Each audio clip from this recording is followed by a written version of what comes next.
क्रांति मोर्चा नाम के एक सहयोगी संगठन की स्थापना की गई है। इस सहयोगी संगठन की आवश्यकता को और उसके विकास एवं विस्तार के बारे में वामसेन के सभी कार्यकर्ताओं को जानने की आवश्यकता है। इस दृष्टिकोण से इस विषय को चर्चा के लिए रखा गया है। गुरु रविदास जी अपनी वाणी में जो कहते हैं उसके दो चार दोहे जो है मैं आपको बताना चाहूंगा संक्षिप्त में।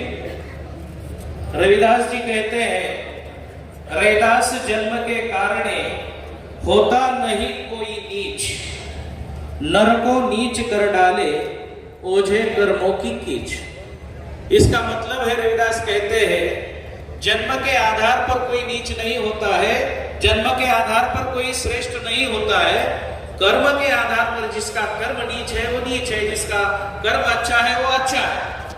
लेकिन उनके समय में भी जो व्यवस्था थी उस व्यवस्था में जन्म के आधार पर अर्थात वर्ण व्यवस्था के आधार पर उच्च नीचता भेदभाव का जो व्यवस्था थी उस सामाजिक व्यवस्था के विरोध में ही गुरु रविदास जी समाज का जागरण करने का काम कर रहे थे।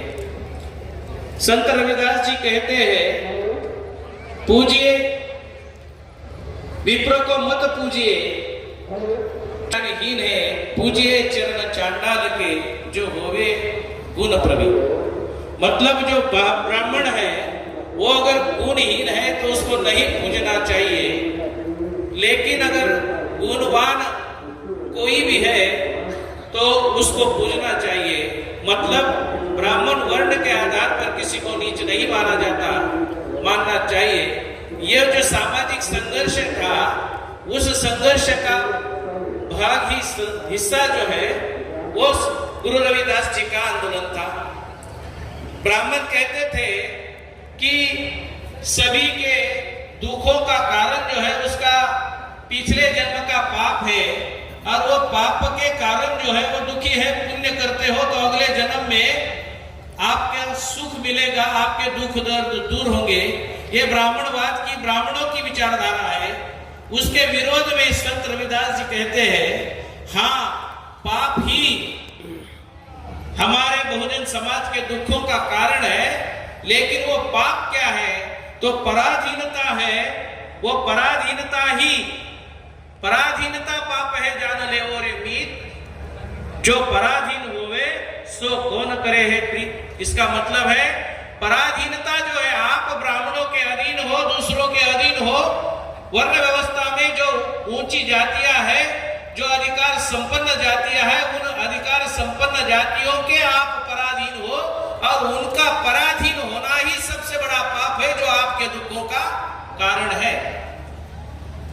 संत रविदास जी ये भी कहते हैं, पराधीन पराधीन क्यों होता है? पराधीन पराधीन इसलिए होता है कि पराधीन का क्या दीन। पराधीन जो होता है वो पराधीन इसलिए होता है कि कोई विचारधारा नहीं होती। पराधीन तो बेदीन होता है। पराधीन का क्या दीन? पराधीन तो बेदीन है। रैदास पराधीन को सब ही समझे हीन। जो पराधीन होता है, जिसके पास कोई विचार नहीं होता है, वो पराधीन के कारण सबसे ज्यादा नीच बनाया जाता है, हीन बनाया जाता है। ये है हमारी समस्याओं का कारण। ये संत रविदास जी कहते हैं, समझाते हैं, बताते हैं। तो संत रविदास जी का आंदोलन जो है ये स्वतंत्रता का आंदोलन है। ब्राह्मणी विचारधारों से जो गुलामी लादी गई है, उस गुलामी से समाज को आजाद कराने का साधन है, संसाधन है, और वही उनका आंदोलन है।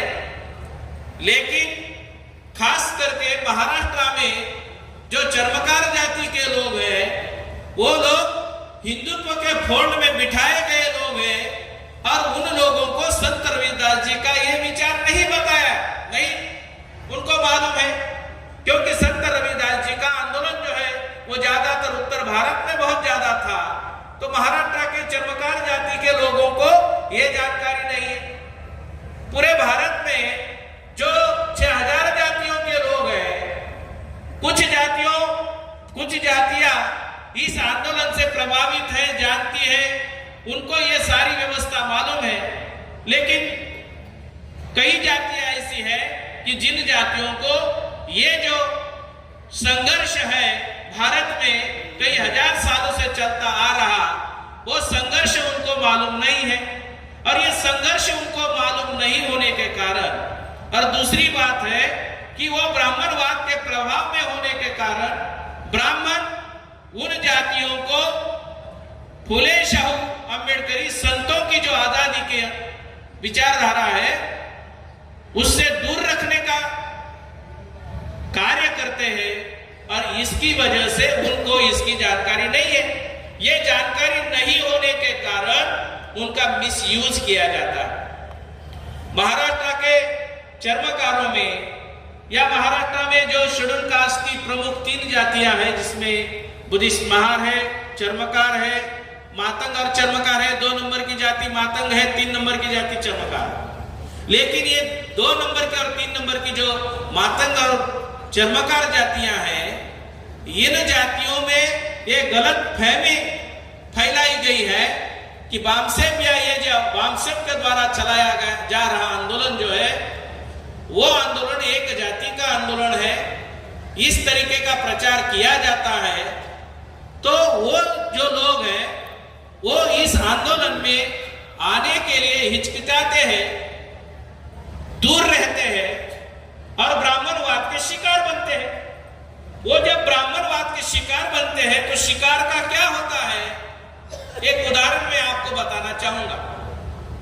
वो जब इस आंदोलन में हमारे साथ नहीं होते हैं तो क्या होता है, 1 जनवरी 2018 को जो बामसेप और भारत मुक्ति मोर्चा के द्वारा पूरे भारत भर में पूरे वर्ल्ड में कई देशों में भी उस विजय दिन के बारे में, उसके ऐतिहासिक महत्व के बारे में जानकारी दी गई, तो लाखों में लोग वहां आ गए